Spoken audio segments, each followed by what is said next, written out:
台猪公无相请，嫁查某囝行大饼。真久无去看人台猪公赢闹热的活动，新正初六迄日，就专工招朋友去三角营祖师庙参观因每年一摆的庆典。来到庙埕，看到的是猪山猪海，安怎讲呢？因为规埕拢是大猪公，阮两人为埕尾客入来。头一只就是11顶赏的猪公，重量是1012斤。猪公搭伫猪公架顶，搁喙里咬往来，下斗吊一尾带仔。这款装扮甲几十年前的光景同款。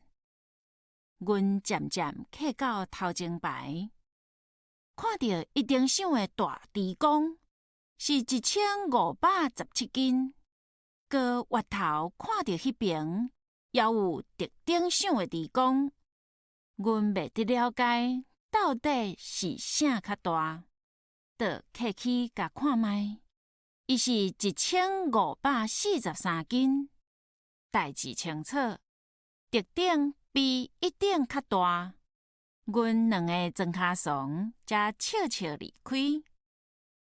几十年前，阮嘛有饲猪公，差不多是400斤脚斗，有参加比赛，毋过排无顶，简单得到参加赏状，现时犹阁吊伫大厅头。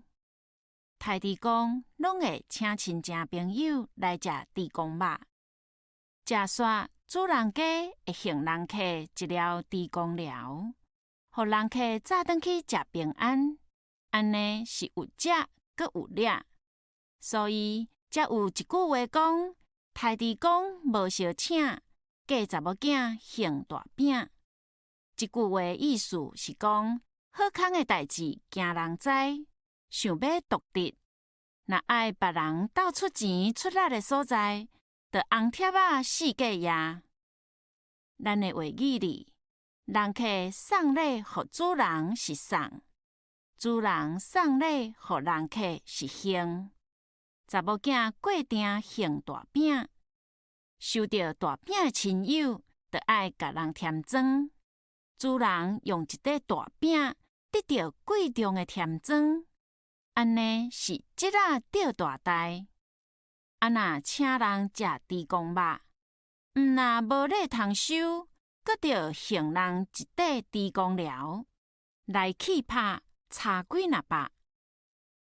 钱财的事情放一边，农业时代的人情行大，迄种厚厚的人情味，也是互我非常想念。作者：屈文石。